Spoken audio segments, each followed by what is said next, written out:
Hey guys, it's Turflore here. Today, I'm going to be talking about the lore of Dead Ahead on Roblox. I would appreciate it if you liked the video and subscribe to my channel. It's completely free and it helps me out a lot. Dead Ahead takes place in the fictional world of Forma. Set in the late 1940s to early 1950s, it uses technology similar to the period. A world war of devastating size is taking place between the nations belonging to the Solstice and Compact alliances. Dead Ahead focuses on the naval aspect of the war. Forma is twice as large as Earth and is mostly covered in water.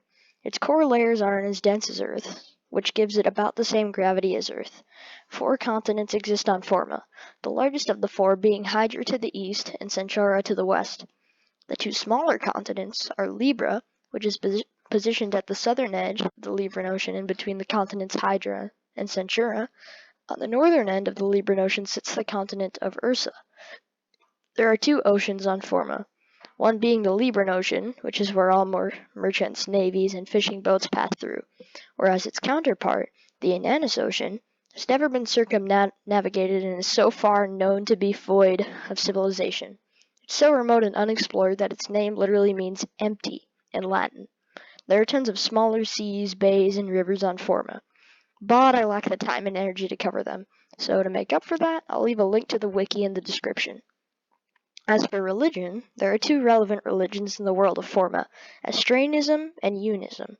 Astranism is the most popular of the 2, followed mainly by the peoples of Centaura and Libra. Astranism revolves around the stars and constellations. Put simply, each constellation represents a god and people worship the god based upon what star their nation is closest to.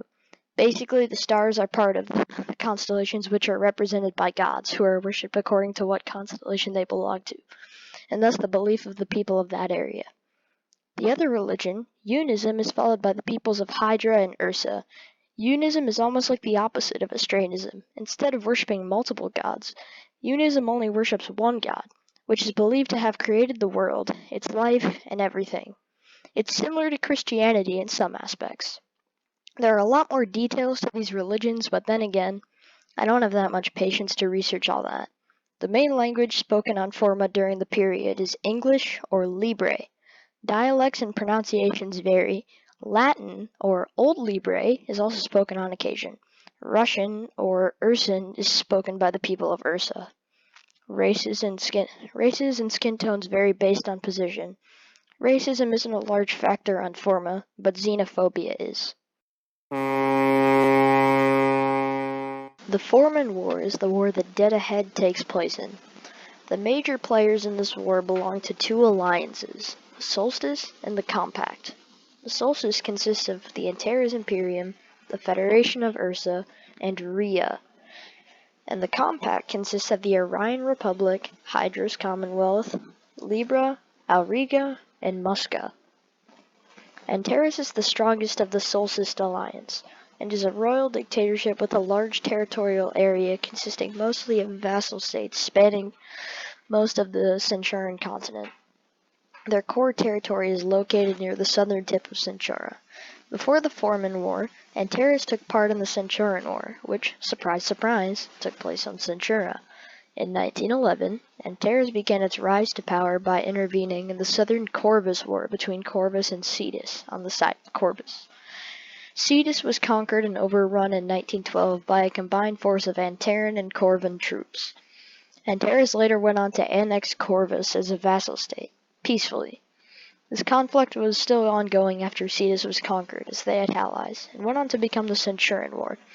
In 1912, 1914, and 1915, Antares invaded and annexed Aquila, Vega, and Grusa. What the frick is that name? Escalation between Rhea and Antares in 1917 led to Rhea joining the Centauran War against Antares. In 1940, Rhea was defeated and annexed by Antares. Shortly after this, they would become an independent nation aligned with Antares. Antares later annexed Columba, Tucana, and Century. In 1944, the Centauran War would end with Antares and Rhea on the winning side. A year later, in 1945, Antares and Rhea formed an alliance with Ursa. Shortly after this, in 1948, a series of incidents between the Solstice and the Compact led to a world war and the events of Dead Ahead. The second strongest nation in the Solstice is the Federation of Ursa. Ursa is an extremely old dictatorship dating all the way back to the year 1212, when Ursa was a monarchy. Ursa was once a great empire, with their core territory being the entirety of the small Ursan continent. They also controlled all of what is now Hydrus. Ursa reached its peak in 1883, when oil was found in its territories of Hydrus and Canis. This golden era was not to last, though, as miners in Hydrus and Canis began to go on strike and eventually rebelled against them. Hydrus would later declare independence in 1901, leaving Ursa a crippled and diminished power, a shadow of its former self. Ursa has had riots, protests, strikes, and corruption ever since 1901. In the decades following, Ursa modernized the military and would later ally with Antares and Rhea in 1945, as previously mentioned. Ursa would continue to modernize and upgrade its moderately sized military until 1948, when they joined the Forman War. Rhea, the weakest of the Solstice, was, prior to the Centurion War, an aging empire rocked by inner turmoil, an unfair class system, riots, incompetent leadership, and a decaying army. After their alignment with Antares in 1945, Rhea made some effort to modernize, but is still rife with unrest and corruption. In 1948, they joined the war against the Compact Alliance, but they have made little effort compared to Antares and Ursa. Rhea is located on the northern end of Centura. Now onto the Compact Alliance. Orion is the strongest nation of the Compact Alliance. Its territory consists of districts spanning from the southern tip of Hydra, with Hydrus in the north, to the border with Hydrus in the north. It was originally a kingdom, founded in 1489. Over the years, Orion gradually expanded by either peacefully annexing territory with treaties, or buying land, most notably from the Kingdom of Auriga in 1881, which would later become their ally. In 1830, Orion reformed into a constitutional republic. In the present day, Orion is somewhat stable, although some high-ranking officials within the nation are corrupt and greedy. Orion is the strongest economic power on Forma, with a strong military. In 1943, Orion formed the Littoral Defense Pact, which created the Compact Alliance to defend against the rising threat of Antares and its allies. In 1948, a surprise attack was carried out by Antares, destroying much of Orion's army and navy. This led to the Forman War. Currently, Hydrus is one of the stronger nations in the Compact Alliance, alongside Orion. They are a social democratic commonwealth and are relatively stable. In 1901, Hydrus declared independence from the Federation of Ursa after a decade of rebellions and unrest. Shortly after, in 1902, Hydrus fought in the Greece War against Orion, which resulted in a draw. In 1906, Hydrus reformed itself into the Commonwealth of Hydrus. Decades later, in 1936, Hydrus modernized its military forces. In 1943, they became a part of the Compact Alliance with Orion as part of the Littoral Defense Pact. In 1948, they joined the war along with the rest of the Compact Alliance. Libra is a relatively small and previously isolationist nation within the Compact Alliance, maintaining only a small defense force. It is the incredibly old remnant of the ancient Libran Empire, which at its peak colonized the majority of the known world. Libra is the only nation with a natural black population due to the fact that Forma's ozone layer is significantly thinner directly over Libra. Other black people on Forma are likely descendants of Librans from the ancient empire, as they spread far and wide. In 1943, Libra joined the Compact Alliance. In 1948, they joined the war with the rest of the Compact Alliance. The Kingdom of Auriga is one of the smaller nations of the Compact Alliance. For centuries, it would control a large swath of Hydra until Orion purchased it from them in 1881. After this, Auriga would only control a small bit of core territory along the coast. Auriga and Orion would later become close allies. Auriga is a relatively stable and peaceful nation.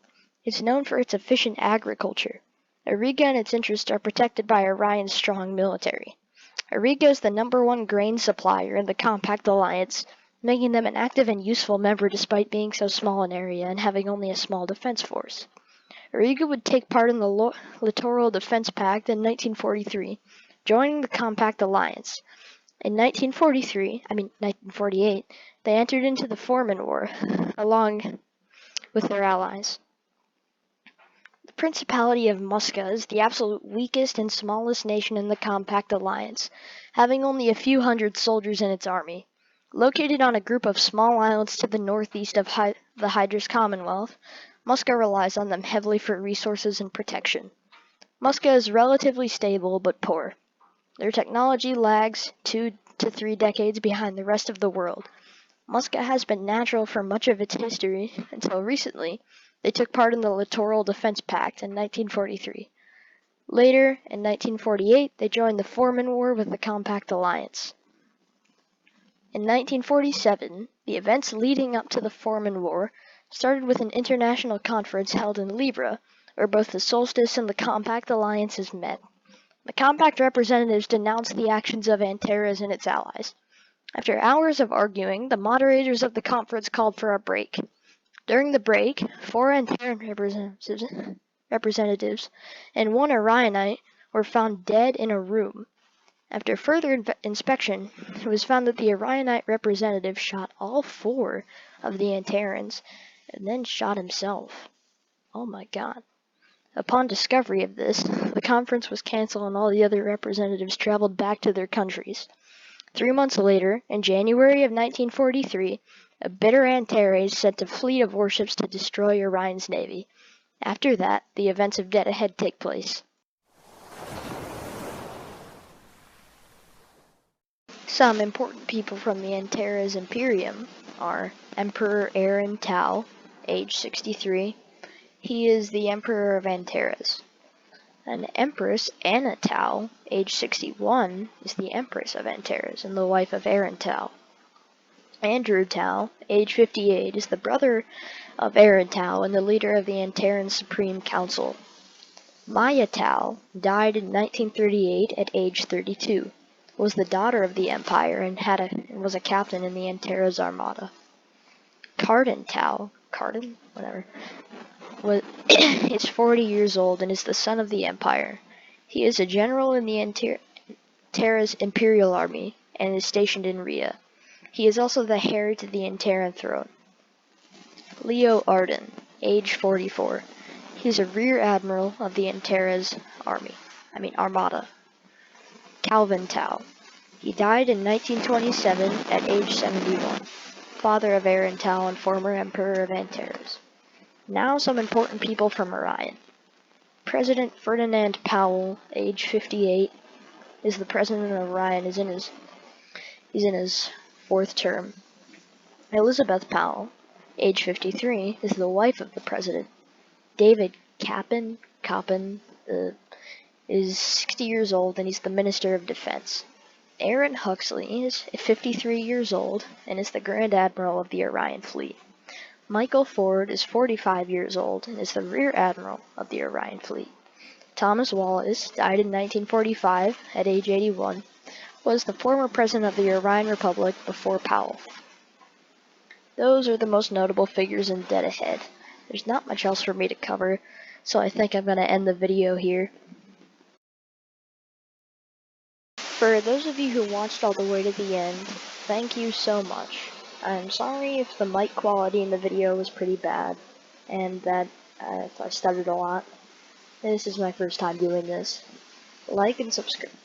Please like and subscribe and bye, I guess. I don't really know what else I should say. Well, see you next time.